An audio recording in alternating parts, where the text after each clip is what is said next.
What's up, YouTube? Welcome back. Have to give you a field report today on the 400 Legend. So, I just got done cutting up a deer. I'm pretty messy. It's dark out. I'm underneath one of my spotlights over here that I use to cut up deer, and it went really, really well. The 400 Legend performed awesomely today.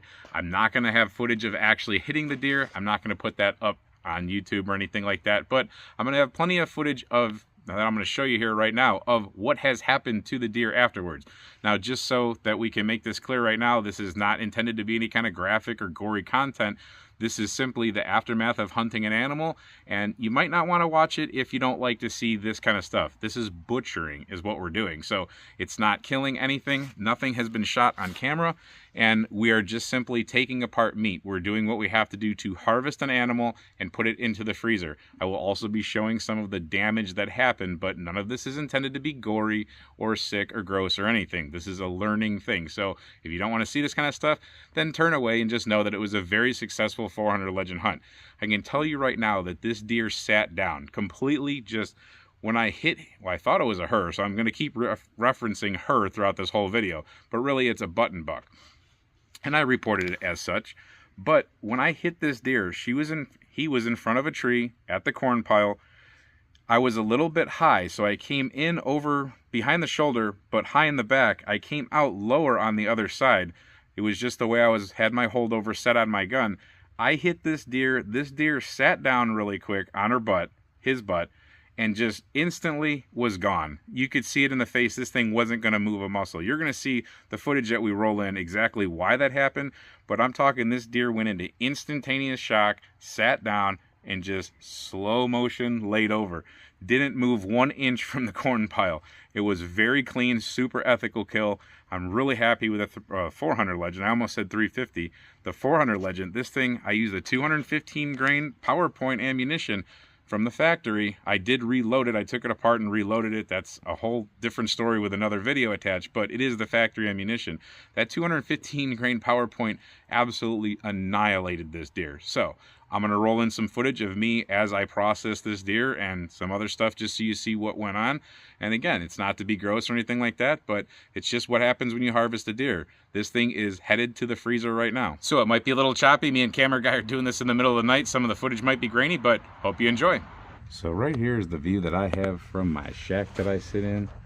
And that is, let me see if I can focus. It's really dark, but that is where that deer is dropped. You can barely see the white over there to the left. And that is where she lays. She did not take a step.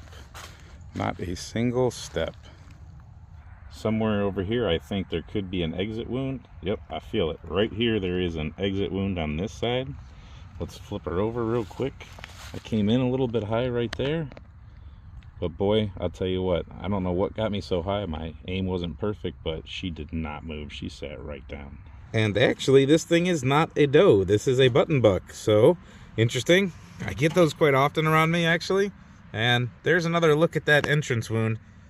215 grain PowerPoint definitely did the job. So this is the first one that I've harvested with this rifle. I'm happy. Like I said, she just completely, or he, now that I found that out, just completely sat down. I don't put it on camera because I don't really think about recording hunting, and then I really wouldn't put it on YouTube anyway. I know people say that I can, but I'm just not gonna. You have the evidence in front of you. I hit her. You got to take my word for it. You saw her on the, or saw him again on the corn pile.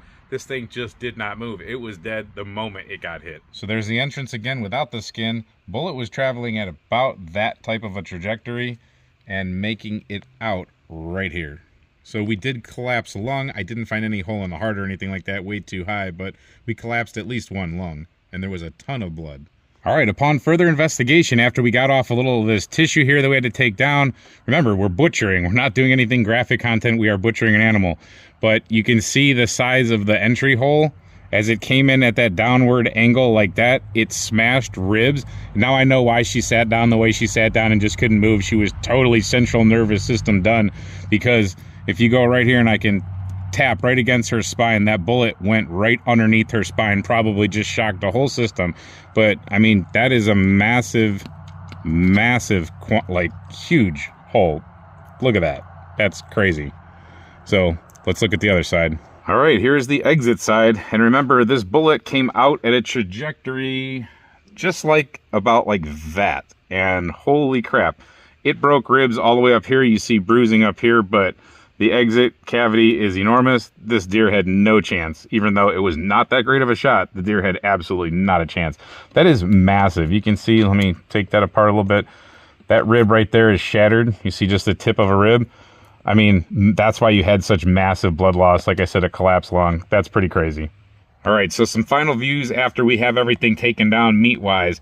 That, again, is the entry. Did a whole bunch of damage, whole lot of hemorrhage, just absolutely shattered multiple ribs, and then came through and ended up out right here, again, shattering multiple ribs. Don't know how much energy the round had after it left, but it definitely must have opened up pretty crazy, had a nasty impact, dropped this deer dead in its tracks. Let me try to get the camera inside the body cavity, see if you can get a view from in there. All right, inside the cavity tells a tale right there. Boom, you can see that pretty well. And then I'm going to turn this around so that you should be able to see in there pretty well. Sorry, the audio is going to be messed up because I'm right next to my camera now. But, wow, that's pretty darn impressive. And just to show you guys one more step of what I do, it's actually crucial that I get deer early in the season because this is what's left of the deer. I could do a whole lot more picking off of meat and this and that off of this deer, and people will say that I didn't pick enough off of. But we're right behind my chicken coop, so actually, when the chickens and the turkeys wake up tomorrow morning, they're going to have this to pick at, and this gives them a ton of fat. They get real fat and they get a lot of protein right before wintertime, and it's awesome. They get real cold up here in the winter where I live, so this is a great boost for them. So nothing goes to waste on this deer. I'll take that neck apart a little bit more so that they can pick at it. But I promise they will have this thing taken down to absolute nothing but bones here in about 2 days. There you go. Not a very big deer at all, but a good amount of meat for the freezer. That's a good start. That's the first one I have this year. The trim bowl could be a little bit bigger, I know, but we got to leave something for the chickens. Well, there you go. We got meat in the freezer, the chickens are happy, and we tested the 400 Legend with 1 round so far.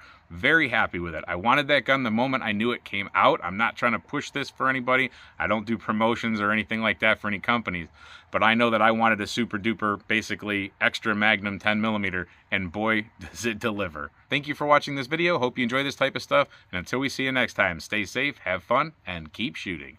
Definitely try to shoot a 400 Legend.